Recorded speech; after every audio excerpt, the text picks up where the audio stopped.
Dadmod's Media Machine presents the Brews with the Dudes podcast. I don't have anything to drink, so it's kind of weird. Yeah, it's like the middle of the day, so we're not drinking, unfortunately. Yeah, we're not. I mean, we could be, but you know, you might pop out a baby any moment. And well, not me. This is Herberts and Gerberts. This isn't pregnancy. Well, I mean, your Herberts and Gerberts, you could be very fond of it.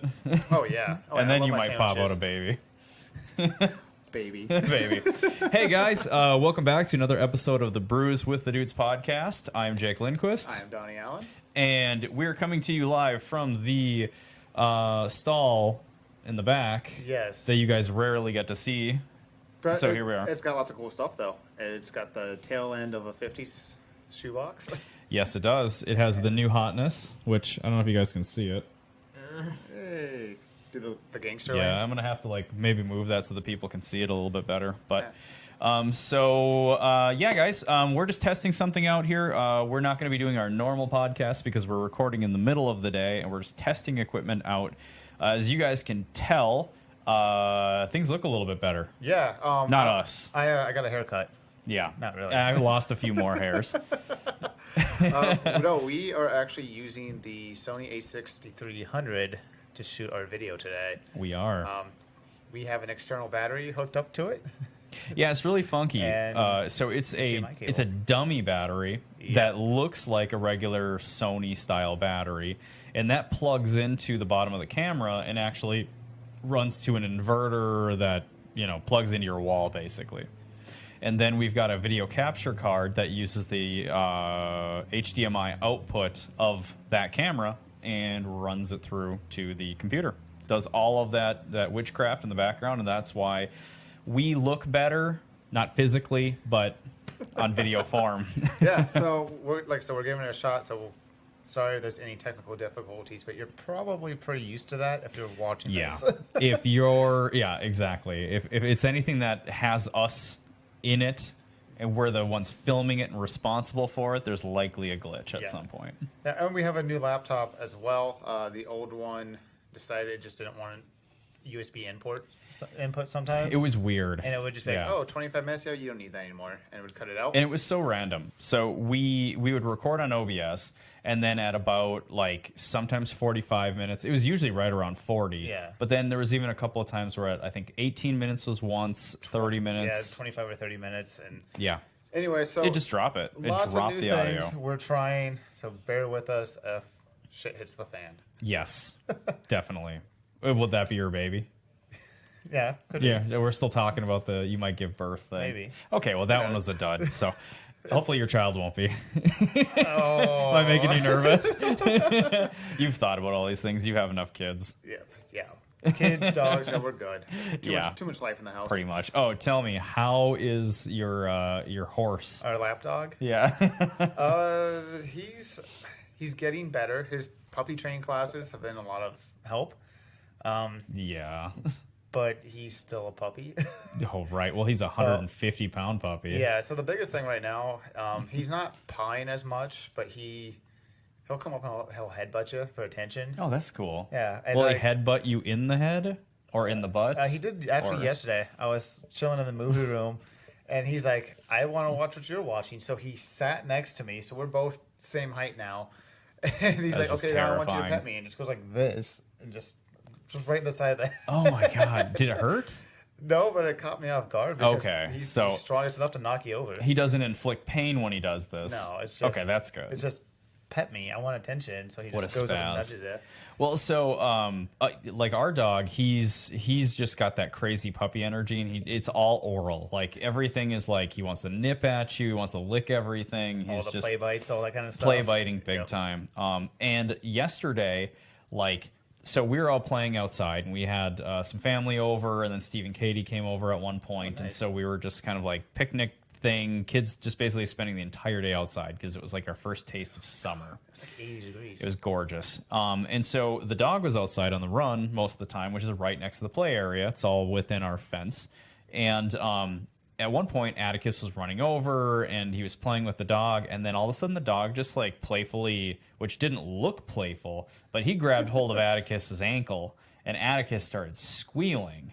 And because I'm like, I ran up and I'm standing over the two of them, and of course the dog is way down at the ground, and Atticus is it's the ankle, and Atticus is screaming like this dog is tearing into him, and the dog was making growly, playful noises. So I was like, oh, something like went haywire here, and he's biting my kid's ankle. Yeah. So I smacked him upside the head because you can't just pull him away. If you pull him away, those teeth are going to dig in and just tear, it'd get ugly. So I just smacked him in the head, and then he like flips, he kind of like backs up like, oh my God, And my poor son is just like panicked, and it was this like, dramatic moment. And afterwards, I asked Chloe, just like, was I in the wrong there? Should I have not hit him? Did that not look as bad as I thought it was? And they're just like, we didn't really see it. So I went right into dad mode of like, okay, I have to protect my child. Yeah. Just smacking the thing. I don't think you you're right there on the line. You could say you overreacted, but at the same time, I don't think you overreacted. Yeah. Because you have a split second of, is Atticus going to get hurt, or is this just puppy wants to play, Atticus doesn't want to, and exactly. So you're always like trying to make sense of those situations. Yeah. No, I think you did just fine. My spidey sense said like, oh, this is like beyond play. This is like, is he actually trying to hurt him or something like that? Because I didn't know. Maybe Atticus stepped on him or something like that pissed him off, and those things can kind of happen sometimes. So when they pull hair and dog turns around and snaps, and like reacts or whatever. But I mean, we got him from a rescue, but we got him as a like 12-week-old in a rescue. So he most likely didn't see any shit. Yeah, but I still was in that state of mind of like, well, is this dog got a problem? Is this sketchy? Is this like a dog flipping out that we just haven't seen yet? So anyway, that was all the things that happened yesterday. It sounds like he's fine. I mean, Atticus, who being a little kid, overreacts. My kids overreact. Oh, totally. He was tired at this point too. He was really wore out, so he's extra dramatic. So he's extra dramatic. You just see that, and your first thought isn't he's tired and overreacting. It's just like, holy shit, you're squealing. Like, pretty much. So the real question here is, do you have a crib set up in the Volkswagen bus? Kind of. I have a tote. Yeah. It's kind of like, isn't that like what Jesus was? They had him in the manger. Like manger? They just had him in a tote with some straw hanging out of it. Pretty much. I mean, if Jesus was born today, they'd probably be in a tote. He'd probably be in a tote. Yeah, exactly. I mean, we don't have like as many wicker baskets available anymore, or whatever the hell he was in. Totes are way cheaper. In a basket in the manger. I mean, if you look at cribs or even pack and plays, there's $30-$40 just to start. Oh yeah, totally. A tote's like $6. Yeah. Well, that's a problem. Definitely the way to go. Mary didn't have a lot of money. She was a single mom, or about to be a single mom, or at this point was a single mom. Yeah, I don't know. That's what those wise men were. They were really just like relatives coming out. They're just like, yo, you need some frankincense. Yo, you need some myrrh, whatever the fuck those are. Which is probably some kind of like drug, because the mom was just so stressed out about being single mom. Here's some ancient weed. Smoke this frankincense. They're just like, we got you. Maybe they were like people she partied with back in college. That's the wise men, actually, where they were the wise men. The guys carrying. Cool. So, I mean, with your kids, you had them out in the garage at a pretty good age, right? Yeah. Well, it always depends on what I'm doing. If I'm grinding and stuff like that, I kind of held them off until they got a little bit older. But Harper's been out there since she was 3. Roman's been out there a couple of times. She was actually out there today as we were welding, had a little welding helmet on, getting to watch aluminum get melted. Boing. And we were out there cutting stuff as well. I was like, okay, you need safety glasses and earmuffs, and Dad's just standing there cutting stuff without earmuffs or safety glasses on. Yeah. But it's like, you're the one I'm concerned about, and just the rule of thumb is, if you don't listen, you go inside. You don't get a warning. It's right. That's a good plan. You listen in the garage.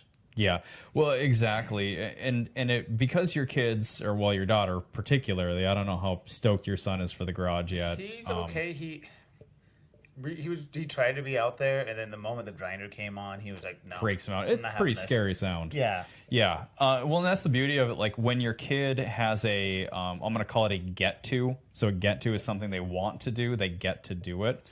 When there's things like hanging out in the garage is a get to for her, then it's really easy to leverage that experience with, you got to listen to me, because it's a dangerous environment. So you kind of have to already do that. But it's cool that you can integrate that and go like, well, you get to hang out with Dad in the garage and watch welding. These are the rules. But if you don't listen, you could legit get hurt. Yeah, I told her, like, you can be in here. We're going to be welding. You either A, need to have the helmet on, or B, you're going to go stand in the other corner of the garage and wait. Yeah, those are your two choices. I don't want you.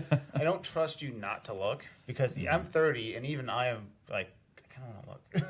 Oh yeah, totally. Well, it's so cool that you could throw the she could throw the hood on and actually like watch and see how it works. Yeah, she thought it was pretty cool. And I got a cute photo out of the video. So oh, no kidding? Everybody. Yeah, that's awesome. Well, in TIG welding, especially with aluminum, these things don't generally release a ton of stank. No. And you're not welding mill-scaled steel or something. Exactly. I mean, and it's nice enough to, we had the doors open, so it was well ventilated. Yeah. Yeah, that's super cool. She was doing really good until our neighbor came outside, and then she loves our neighbor. He's awesome, older, retired dude, and she'll go over and she'll just bullshit with him. Mm-hmm. Well, she didn't tell me she was going to go over there and bullshit with him. So I turned around, and she's not in the garage anymore. Oh, boy. And I'm like, it's cool that you're talking to Bob. I don't mind that you're talking to Bob, but you need to tell me you're going to go say hi to Bob. Yeah.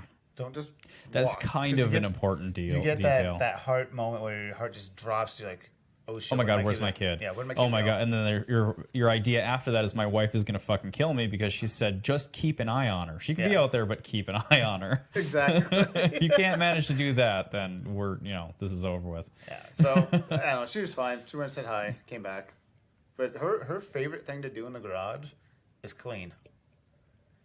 She likes cleaning in the garage. Wow. So like, Cody picked up all of his welding stuff, loaded up his truck. And is she available tomorrow evening? Because I need to clean this thing. Take her. Yeah, she have a little brush for the top of the workbench and a dustpan, and she's like, "Is this garbage?" That's I'm pretty like, cute. Nope, hang on to that. And she puts all the stuff that's not garbage in a pile, and she just swept off the top of the workbench. And wow, that's too cool. like, awesome, cool.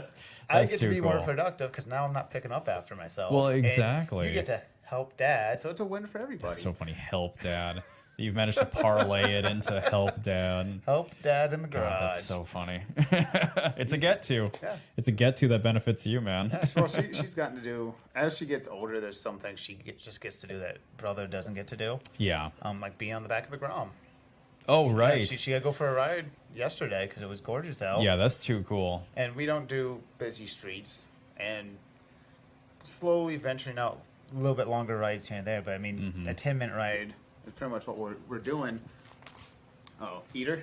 No. You keep talking. I'm just going to show the people the hotness. This part, because we're going to talk about motorcycles. Oh, yeah. Yeah, so she got to go on about a 10-minute ride around West Duluth, and she got yelled at halfway through because we're going down, cruising at 30. You probably see that a little better. And all of a sudden, she just does one of these. Like she tried to reposition herself. Oh, which is fine and dandy. But okay. Sorry about that, guys. I'm like, I had to pull over. I'm like, you can't do that. Right. You need to understand that when you move the entire bike. Well, yeah, that's one of the things people don't expect when they ride on a motorcycle for the first time, is that like your actions very much also affect what the motorcycle's doing. Exactly. So you have to partake in that ride. So she gave her, remember, you need to listen, hang out. If you need to reposition, that's fine, but wait till we're stopped. If I'm at a stop sign, yeah, or even if you just tell me hey, I'm not comfortable, I need to readjust. That's cool. I'll pull over real quick. Mm-hmm. So you won't have that problem as much with a heavier bike. Your bike's so light that it's like I feel like it's very responsive. If somebody sneezes when I pass them, you can feel it on the bike. Well, yeah. I mean, if like an 80s F250 drives past you, you're probably going to move a little bit. Yeah. I guess one of the learning curves of motorcycles is not only is the size, it's at least in some of the bikes that I've ridden, the bigger the bike, it's a little slower to respond a little bit. Little teeny bikes, like it feels like you're just like a bicycle. Like you just like you can almost just move, and steer it's with super your hips. easy. Yeah, you kind of Just can. like, With a there you go, Grom, here. you literally can. So, yeah, I suppose having a person like riding two up, if you've got somebody on the back who weighs your weight, or even in this case, Harper, It's she like 40 pounds. shifts her weight hard enough one direction. You're like, whoop, whoop. I'm feeling the bike moving and doing things. But luckily, it's such a small bike that you're not really worried about laying it down or anything dumb, you know? Well, yeah, not so much. It's like, okay, well, if we're going to get unstable, I'll just slow down and just put my feet down. Yeah, pretty much. Well, that's a good point. So speaking of bikes, I had alluded earlier to picking up a Svarty. So I don't know, you guys can kind of see it back there, and maybe I'll overlay a little bit of video of it. But so what I picked up was a 2021 Husqvarna Svartpillen, which I know that sounds hilarious. Like, wait, what kind of weird language did you just say? So Husqvarna is they're a company that's been around for ages. I think they're one of the oldest motorcycle brands. I think they started in like 1904 or something like that. Damn, as an official brand. That old. They're like one of the first. Oh shit. Yeah. And they have built some insane bikes over the years. Some of the fastest production bikes. It's pretty wild. At least at the time, they had built some pretty insane ones. Still, to push the envelope consistently for 16 years? Yeah, building cool shit for a long time. Dirt bikes, especially dirt bikes, enduro, stuff like that for quite a while. So they just got back into the street bike scene. And unfortunately, so Husqvarna was originally from, I think it was Sweden. They're a Swedish brand. Right. And then they ended up getting sold, or they were purchased by an Austrian company. So they're technically an Austrian company now. So they, back in I think 2015 or somewhere around there, maybe it was actually older than that, because they've had these bikes a little while longer overseas. I remember seeing the first concept bike roll out at one of the major motorcycle shows. And I absolutely fell in love because they have a version of this called the Vitpillen, which is the cafe racer style. This one's sort of a scrambler cafe. Yeah, they call it a neo cafe, meaning that it's like sort of like a new aged, sort of a new iteration of the old school style. Yeah, but it's still gorgeous. It's ultra modern, but with that cafe racer kind of style to nice. it. You kind of get the best of both worlds.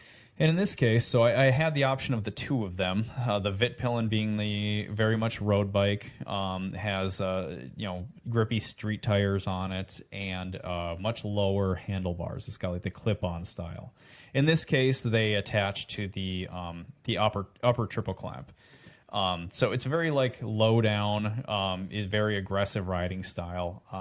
And what I was really looking forward to having was a scrambler style bike. I was getting rid of my CT90, which was a 13 or 12 horse or something like that motor I swapped onto it. It was really fun, really fast, or really fun, kind of fast. It was quick. It was quick. We'll go with quick.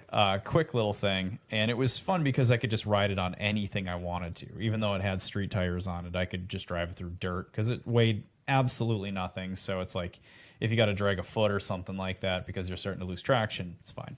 Anyway, the next step up was that I wanted to get something in a scrambler style that had some knobbier tires. So if I go camping, it doesn't matter that I just drive off into the woods or whatever. But you can easily do with that. Yep. So here's where we landed. This is a Svartpillen, meaning that it is the scrambler style. It has Pirelli Scorpion tires on it. It has like metal shield on the exhaust. It's got luggage racks on the top of the gas tank. So it's got the like ultra modern neo cafe look to it, but it's also got all of the racks and stuff like that built onto it. Yeah, you're not gonna be like taking it off jumps and stuff like that. But if you're out in the woods, you can. They've done it. The people are beat the tar out of these things. That was part of the reasoning for getting it. But yeah. I like the idea that you can, like you said, you can go out into the woods if you're chopping wood down or whatever, or just cleaning up trails. You're like, oh, I need to move this, and just kind of put it on your rack and get moved around a little bit. Yeah, I mean, you could do that. In a lot of instances, the bike's really built to be like an urban commuter bike. So it's an urban commuter bike that has sort of like that scrambler look to it. I wouldn't straight up take it out to work. To work and do stuff. Not quite to that level, but if I'm going camping out in the woods, I'm not worried about taking it down a trail. Oh, nice. It doesn't have the best ground clearance like a dirt bike would, but you know, it's kind of like you got to know what you're getting yourself into. You're not going to drive through mud puddles, or I should say swampy stuff. You're not forging your own trail to go camping. No, not really. But yeah, anyway, so it's a super cool looking bike. It's got a 44 horsepower single pumper, which they have the 701, which is like a 68 horse or 70 horse single pumper. They've got this crazy counterbalance shaft inside these motors that it doesn't shake you to shit. Like when it's at idle, it doesn't feel that much different than like a 2-cylinder bike does. Oh shit! Yeah, it's incredibly. It's smooth. It's just the weirdest thing. It sounds goofy. It's a really goofy sounding motor, but yeah. So there we go. That's my Sephardi. The new hotness. New hotness for sure. So we'll shoot some videos on the Dad Moz channel. I've already got a bunch of parts on the way to do some modifications to it. Yeah, I kind of hate you because of it. If I'm completely honest. Because like I said, now you kind of making me wonder if I should go for a slightly bigger bike. Yeah, I had wondered when you were going to want to grow out of the... And I shouldn't say grow out because it's not like when are you going to grow up? It's not like you got the Grom as a like starter bike. You got it because it's fun. Yeah. So these are really labeled as being starter bikes, and I kind of resent that because for some people it's a starter bike, or it's just you like really light, nimble bikes that are you don't huge. need a 1100cc big boy and highway cruiser, you know? No, or even just like the, if you got like a Ninja 1000 or something, like if you're looking for something that's just smaller and lighter and you can easily get through traffic and it's, doesn't take up a ton of room in your garage and all that kind of stuff, then one of these works for it. But in your case, so you've got the Grom, but now you're concerned about keeping up, right? Yeah, that's the big concern is the Grom is an absolute riot to drive. I love riding it. But like even going up our hill with just me on it, 45 is kind of hard to maintain. Oh yeah, like it does it, but I'm not accelerating up any hills. Yeah, good point. So that thing, you can do about 55. I think I hit 60 on yours. Yeah, about 50. It was 60, or maybe it was Dylan's. I hit 60 on. It was one 55. Of them that I was going a little bit downhill, and I managed to actually hit 60. Yeah. But yeah, so I mean, you're not doing highway miles with it. You're pretty limited. Where it shines is just in fun. Yeah, it pops wheelies like crazy. It pops wheelies. It's very easy just to kind of roll through the gears and be like, oh, I'm going super fast. And you look down and you're doing 35. Yeah. It's like the whole driving a slow car fast. Yeah, it's definitely that. And it takes up no space. I love that about it because I have a bus and a BMW in my garage. Neither of them running. So being able to easily store the Grom is huge. But yeah, it's just hard. If you go riding with anybody else and they want to go a little bit quicker, you just can't keep up. Right. It sucks. Right. That is a good point. Yeah. Well, yeah, and like also with because the bike's so little, it's handy that you could suspend it from your ceiling if you wanted to, because it weighs basically nothing. I probably you could use like a bicycle hoist to have it like hanging up there. So that's one benefit. But the bikes that you're looking at are also pretty small statured, similar footprint to like this thing. Very monstrous. Yeah, I'm looking at the CB300R, beautiful bike, which falls into that whole was it the BMW G310 and the KTM 390 Duke.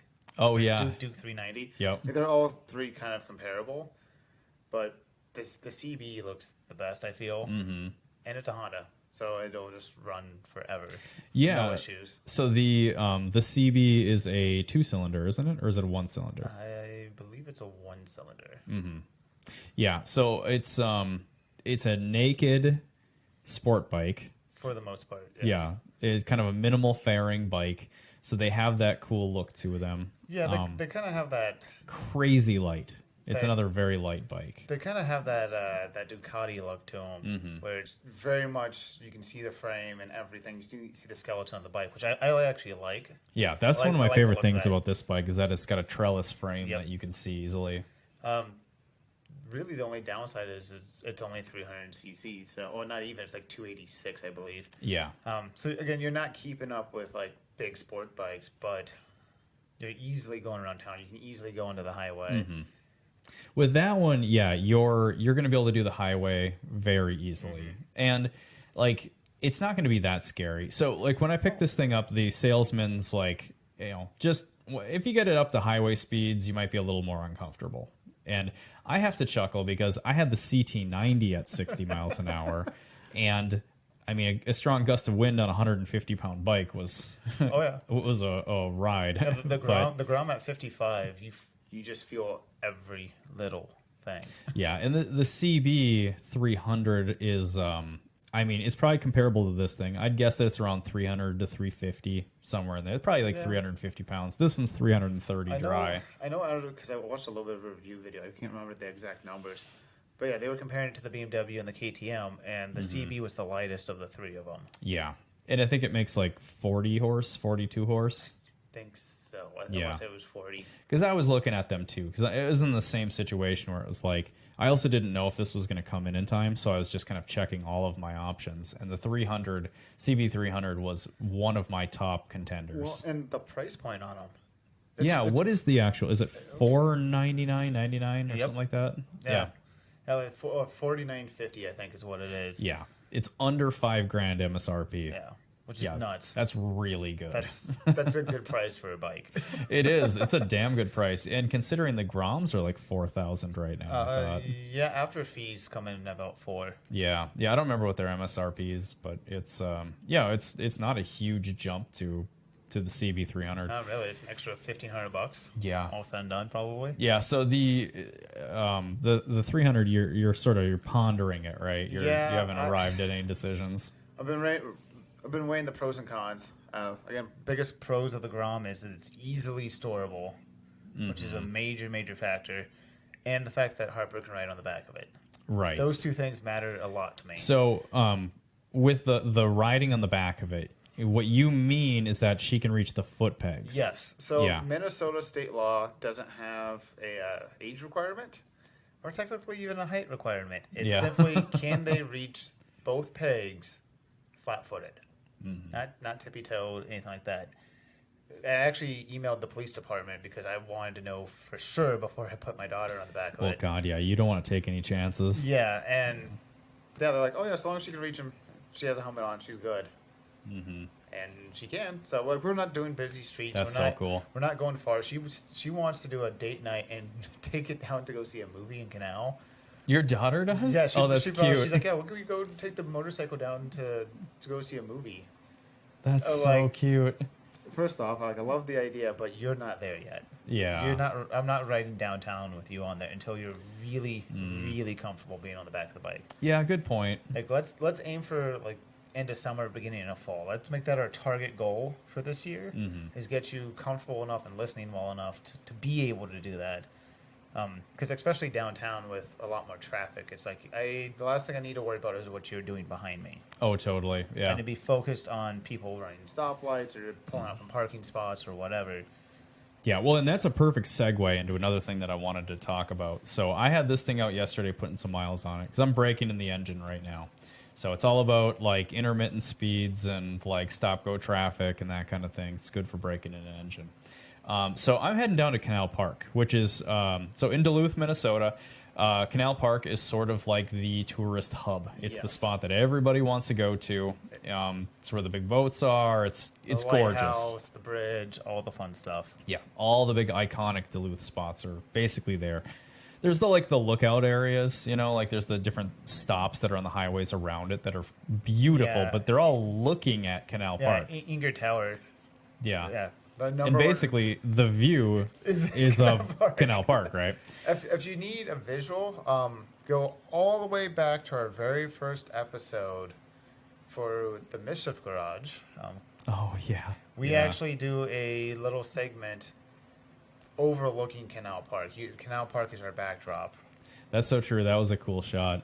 So yeah, the very first episode that we did, it's the first Pit Cruisers episode, which is one of our best, one of our funnest videos. It was a blast to do. So yeah, it's at the very end. It's the outro. So so I was down in Canal Park just cruising, and so I got around the back of the deck, which is the Duluth Entertainment Convention Center, and I realized how packed it was down there. So I took Railroad Street, which kind of is parallel to the major interstate that runs right through the heart of Duluth, right?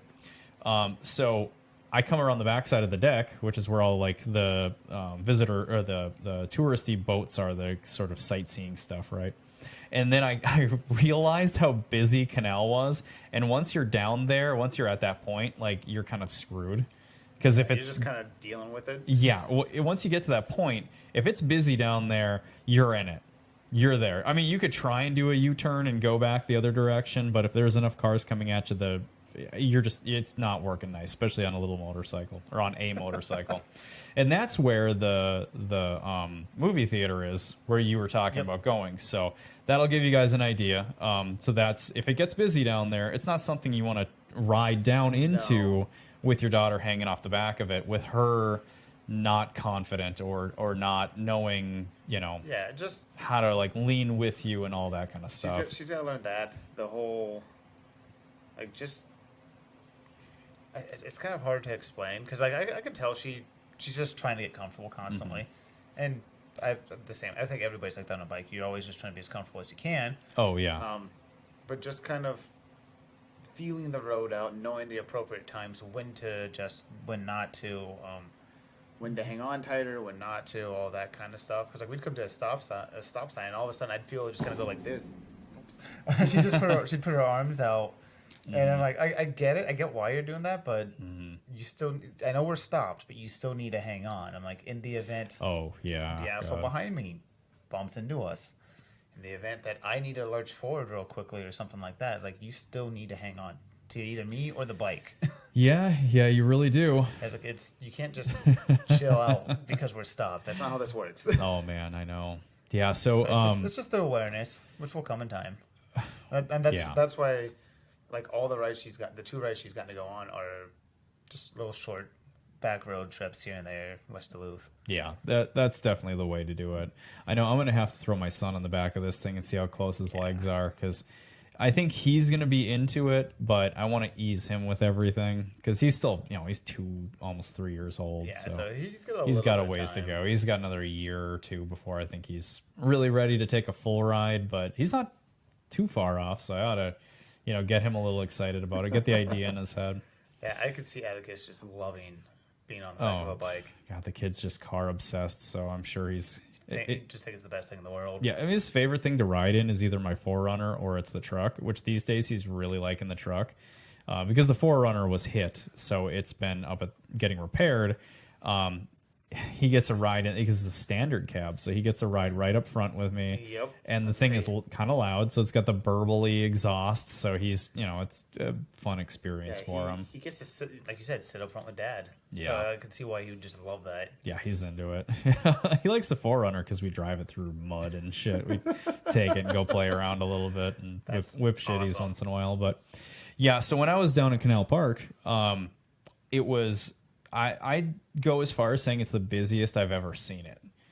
Really? So it was the first nice day of the year. I've had a sneaking suspicion that post-COVID, because, I listen to a shitload of podcasts, and a lot of them are talking about places where it's like things are kind of opened up already. So I've listened to things like the Rogan podcast. I've listened to like Tom Segura's, like a lot of comedy ones. And a lot of those guys are traveling now. They're playing shows where they're able to, which is Florida and Texas, and I think Arizona's pretty open. And they're talking about how crazy busy it is down there.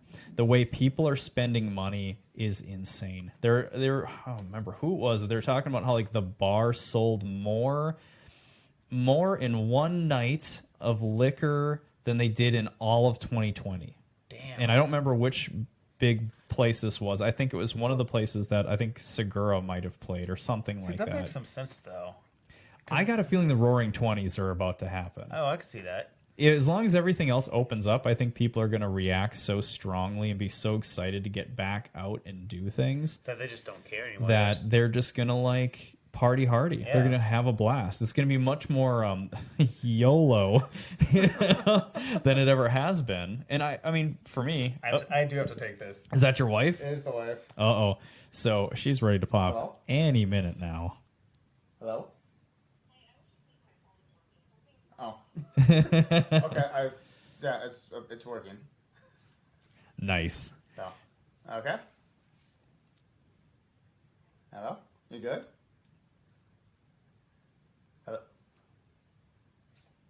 So it's kind of working. Yeah. So you are not having a baby yet. No. Apparently her phone was acting up. So I just want to see if my phone's working. Okay, that's cool. I mean, she's got to think about those kind of things because if baby's on the way, you got to haul ass out of here. I thought that was going to be one of those moments where I was like, oh, on the podcast, are you going to have to like run out the door? Like, well, yeah, it's working. And she's just like, okay. Oh, I got a buzz in my pocket too. Anything else?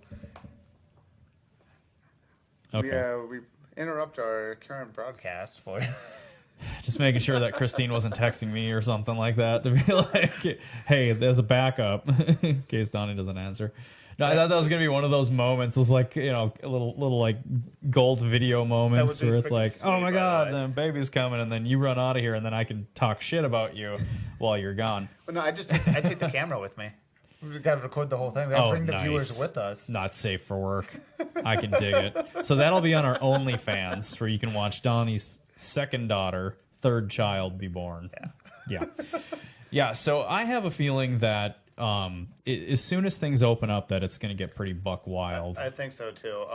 Like we went down to a soccer game, and that's the first time in like a year and a half they've had fans there, and it was nuts. Yeah, I believe it. People are just so excited to be out. We get to do something. We get some form of normalcy again.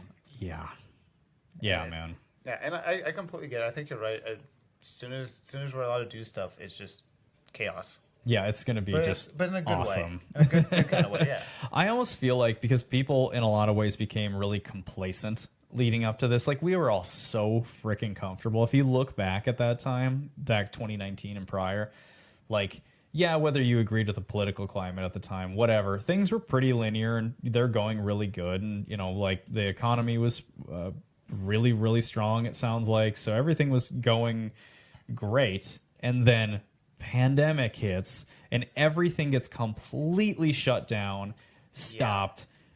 Supply chains are a mess. Everybody's anxious and panicked about the world and all this kind of shit. And then we've been stuck for a year, stuck indoors. Yeah, it's just kind of this limbo mode. And now that, especially up here, and now that it's starting to get nice, because we've all had cabin fever. We live in a place where you can't be outside all year round. No, and not every day at least. We only have 3 or 4 months of beautiful weather, and you kind of have to grab it by the balls and take advantage of it. Yeah, well, and if in the South they're getting that crazy just because things are opening up. Anyway, I just think like we're entering hopefully a window of time where everyone's going to go like, oh, life can be radically changed that easily. I need to go have fun and I need to like take advantage of my time. And I hope that that's going to like, I don't know, create a better, like more optimistic society. I would think so. I hope. I think people are, like you said, are going to appreciate things a lot more. I mean, I hope so. I will. I do. Yeah. You know, just like having people over yesterday, wife and I were just talking about like how wonderful it felt to finally get people together and hang out and let the kids play together. And it was a wonderful feeling. And after seeing Canal Park and all the smiling faces and like everybody's super excited to be out there. And it was awesome to see. Hell yeah. So my hope is that we're entering into a new era. Things might be a little different. I do think you're right on that. That's exactly what's going to happen. Yeah, man. So what's I don't want to totally be like shit talking the pandemic 100%. I mean, fuck the pandemic. Yeah, if we could get rid of it, right if it could have never been a thing, that'd have been great. But there are a few positives that are kind of funny. You gotta look at it as like the glass kind of half full. Mm-hmm. I mean, you should. It's better for your health to think that way. There are some things that came out of it that I think are positive. I love the fact that people making my food or serving my food have a mask and have gloves on. Oh my god. Yeah. Unless you're going to the Anchor Bar, which is like the ultimate dive bar in Superior. Like the meat is just dirty. Like the person cooking it is getting the meat or getting their hands dirty from the meat. Yeah. Not vice versa. But if I go to like Hardee's, which I think, what is Hardee's and everywhere else? Carl Jr. Carl's Jr. Yeah. If I go to something like that, like, the pimpled face high schooler, I'd prefer if they've got some sort of shield on their spitty, sweaty face. Like, I think that's kind of a positive thing. Even some just like the way restaurants handle things now. Like you and I went to that. Oh God, what was it? At Rice. I can't think what it's called. Thailand. Amazing Thailand. Amazing Thailand. And it's like, just scan the QR code and order your food and stuff like that. That was nifty. Yeah, that was really slick. Wow.